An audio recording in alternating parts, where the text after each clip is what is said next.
From the perspective of investigators and community leaders now grappling with the fallout,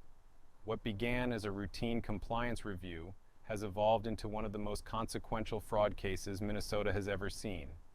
And according to documents confirmed by Federal Bureau of Investigation and the Department of Health and Human Services, the early morning inspection that set everything in motion was never intended to be dramatic, only procedural. Yet the absence of children, staff, and activity inside a licensed childcare facility in St. Paul immediately raised red flags for federal inspectors who found rooms staged but unused, attendance records meticulously completed despite no physical evidence of daily operation, and enrollment figures so high they had triggered millions in automatic reimbursements, a discrepancy that auditors later linked to a broader network of centers operating under shared licensing numbers, overlapping administrative staff, and identical documentation patterns, all of which had quietly passed through automated approval systems for years without meaningful in-person verification, allowing public funds intended to support working families to flow uninterrupted while legitimate providers struggled to compete. And as forensic accountants widened the scope of the review, the case shifted from administrative noncompliance to suspected criminal fraud after investigators discovered extensive evidence of fabricated child rosters, duplicated addresses, and recycled identity data that appeared designed solely to satisfy database requirements rather than reflect real children receiving care, a finding that coincided with bank records showing unusually high volumes of pass-through transactions routed through dozens of intermediary accounts, with only a fraction allocated to rent, payroll, or food services, prompting federal prosecutors to treat the inspection site as a crime scene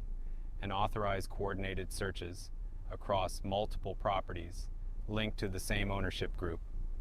an escalation that officials say was necessary after surveillance data suggested key figures were attempting to liquidate assets and move funds offshore in response to enforcement activity.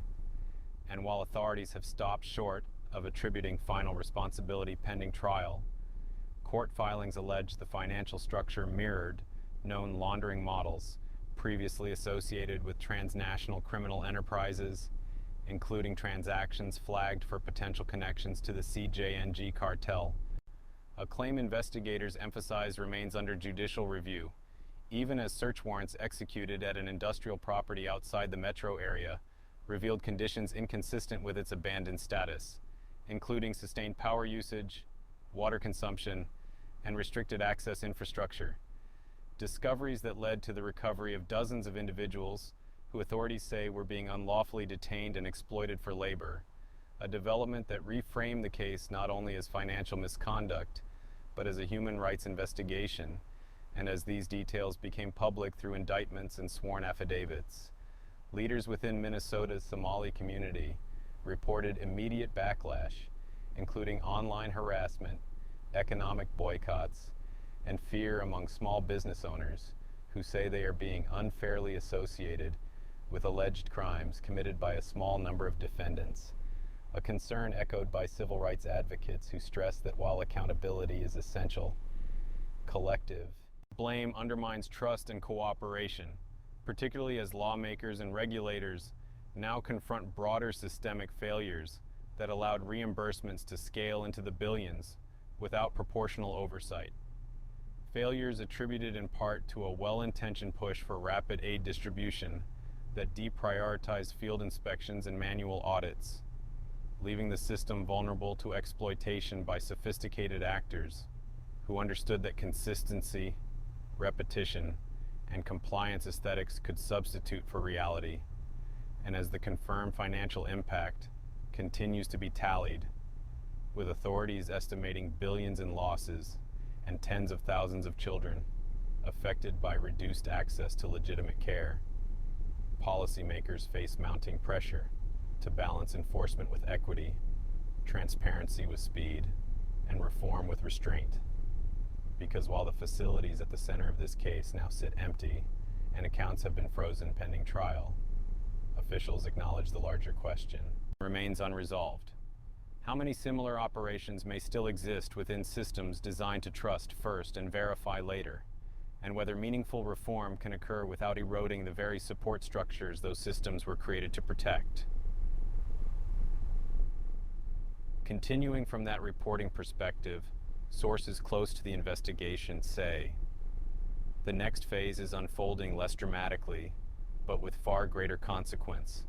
as prosecutors now work through an evidence backlog that spans thousands of financial records, licensing files, and electronic communications, a process that officials at the U.S. Department of Justice describe as essential to determining not just who executed the alleged scheme, but who enabled it through negligence or willful blindness,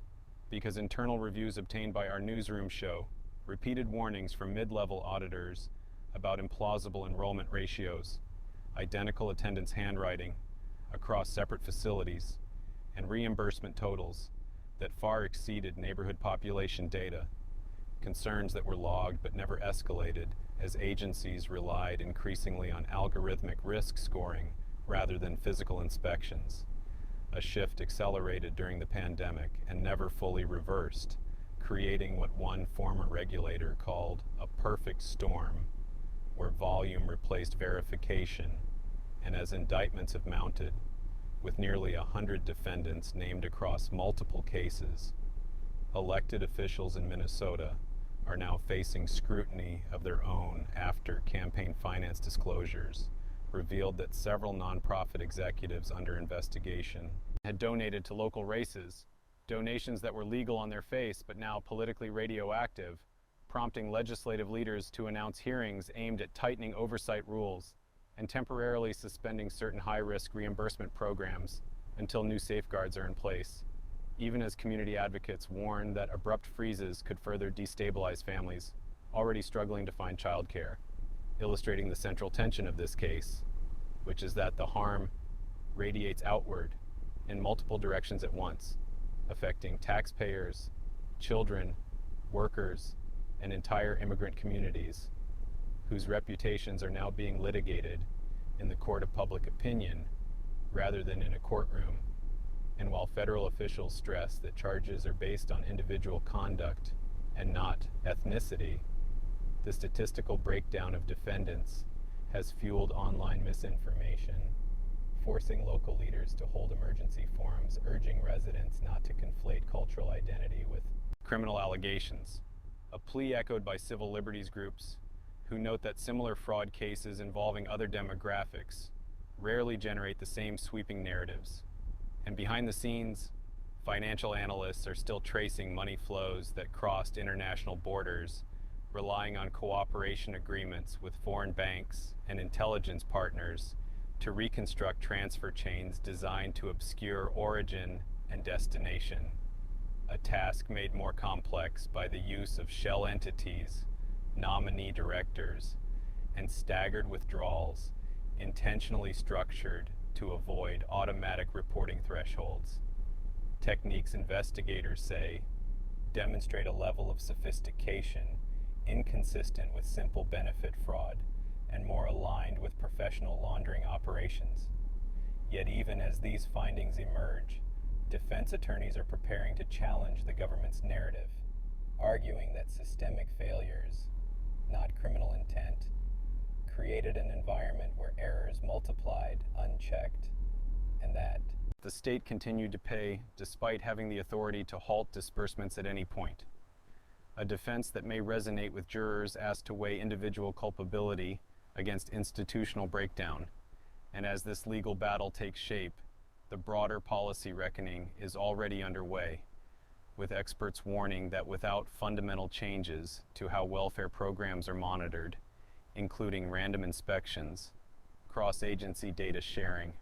and real-time anomaly detection paired with human review, the conditions that allowed this case to grow undetected could easily reappear elsewhere, leaving officials to confront an uncomfortable reality that safeguarding public trust requires not only rooting out alleged fraud after the fact, but accepting that compassion without accountability can be just as damaging as indifference. a lesson now being learned at extraordinary cost. As that policy debate intensifies, sources inside state agencies tell us the most uncomfortable conversations are happening internally, where administrators are being forced to reckon with how normalized the warning signs had become, because records reviewed by our team show that abnormal reimbursement spikes were no longer treated as emergencies, but as expected outcomes in a system calibrated to expand access at scale. And once volume became the metric of success, consistency replaced scrutiny, meaning that as long as forms were complete, licenses were current, and boxes were checked, payments flowed automatically, a structure that insiders now acknowledge rewarded appearance over substance and allowed questionable operations to blend seamlessly among legitimate providers. And this has placed frontline inspectors in a difficult position, with several current and former employees describing a culture in which raising concerns was quietly discouraged due to fear of being labeled obstructive, culturally insensitive, or anti-access, an environment that critics say effectively paralyzed enforcement even when anomalies were obvious. And as emails and internal memos surface through subpoenas, they paint a picture not of a single catastrophic failure, but of hundreds of small decisions where speed was chosen over certainty, each one defensible in isolation, yet devastating in aggregate. A reality that complicates accountability because responsibility is now diffused across agencies, contractors, and automated systems, making it harder to identify where intervention should have occurred. And while criminal cases move forward against individual defendants, civil litigation is already taking shape as families of affected children and displaced child care workers explore whether the state itself bears liability for allowing funds to be diverted while legitimate centers closed due to distorted market pressures, closures that reduce capacity in some neighborhoods to crisis levels and force parents into informal care arrangements that carry their own safety risks. Consequences that advocates say must be considered alongside the financial losses when assessing the true cost of the alleged fraud. And at the same time, community leaders report that trust between immigrant populations and regulators has been severely strained, with some families now reluctant to engage with assistance programs out of fear that participation alone could draw scrutiny or stigma, an unintended outcome that undermines the very goals of public welfare policy. And as hearings loom, lawmakers are being pressed to articulate how new safeguards will avoid repeating past mistakes without reverting to exclusionary practices that disproportionately affect marginalized groups. A balancing act that experts warn will require more than technical fixes, because rebuilding confidence demands transparency about what went wrong and humility about institutional limits, not just tougher rules. And in interviews, several officials concede that the system was never designed to detect bad actors operating at industrial scale, relying instead on assumptions of good faith that held for decades until they didn't, leaving the public to confront a sobering truth that large-scale social programs are only as strong as their oversight mechanisms, and when those mechanisms erode quietly, the damage can accumulate invisibly until it reaches a point where no single reform can undo the harm. A realization now shaping how this case is viewed less as an isolated scandal and more as a stress test the system failed, with implications that extend far beyond Minnesota and into every jurisdiction that has chosen efficiency as a substitute for verification.